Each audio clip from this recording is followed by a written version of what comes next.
आज हम पढ़ेंगे डस्ट ऑफ स्नो, जिसके पोइट हैं रॉबर्ट फ्रॉस्ट। ये एक नेचर को बहुत एम्फेसाइज करने वाले पोइट हैं। तो चलिए पहले देखते हैं इसकी line. The way a crow shook down on me the dust of snow from a hemlock tree has given my heart a change of mood and save some part of a day I had rued. अब देखते हैं इसकी central theme. इस poem में poet बताता है कि जो मेन कैरेक्टर हैं वो है the speaker and the crow, और थीम है हमारी पोएम की the poet feels that small and unimportant things can make a great change in your life.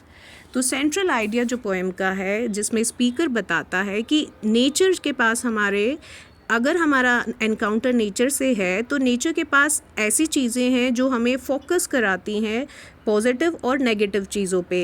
यहाँ पे क्रो और हैमलॉक ट्री हैं नेगेटिव एस्पेक्ट ऑफ नेचर, मतलब कि क्रो को हम इविल सिंबल लेते हैं या डार्क का सिंबल है, और ऐसे ही जो हैमलॉक ट्री है उसको एसोसिएट करते हैं डेथ से या पॉइजन से। तो जो डस्ट ऑफ स्नो है वो सिंबल है यहाँ पे पॉजिटिव का या ट्रांसफॉर्मेटिव एक्सपीरियंस का, जो पोइट को सजेस्ट करता है दैट इवन डार्क और cold elements of nature can have a positive effect.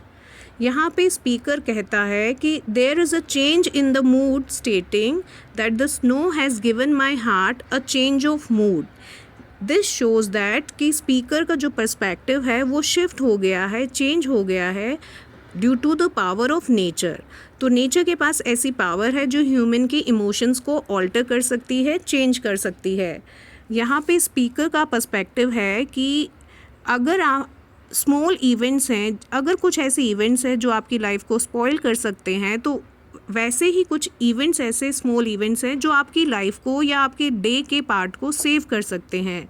जैसे कि हम देखेंगे कि पोइट ने कहा कि हैमलॉक ट्री और क्रो ने उसका पूरा मूड ख़राब कर दिया था और ही वॉज डिप्रेस्ड, लेकिन जैसे ही वो स्नो फ्लेक्स या फिर डस्ट ऑफ स्नो उसके शोल्डर्स पे या हेड पे गिरा है तो उसने उसके माइंड को और मूड को चेंज कर दिया है।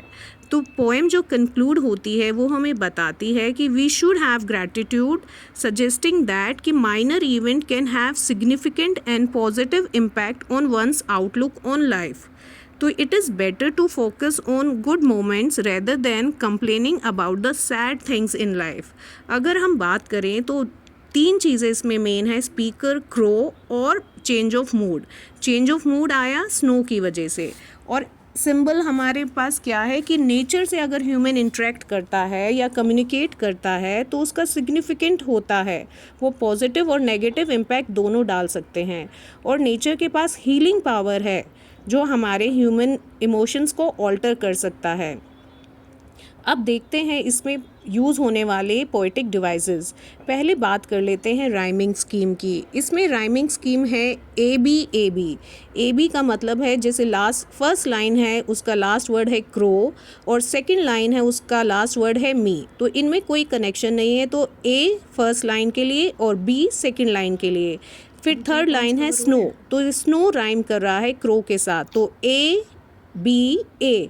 और फोर्थ लाइन राइम कर रही है मी ट्री, तो ये हो गया बी। तो इसकी राइमिंग स्कीम हो गई ए बी।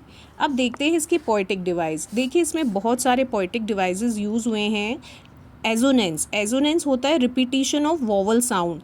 तो आप सेकंड लाइन देखेंगे शुक डाउन ऑन मी, शुक में ओ का रिपीटिशन है, डाउन में भी ओ है, ऑन में भी ओ। अब इसमें पोएटिक डिवाइस हुए हैं कॉन्सोनेंट एलिट्रेशन और एजोनेंस, इमेजरी,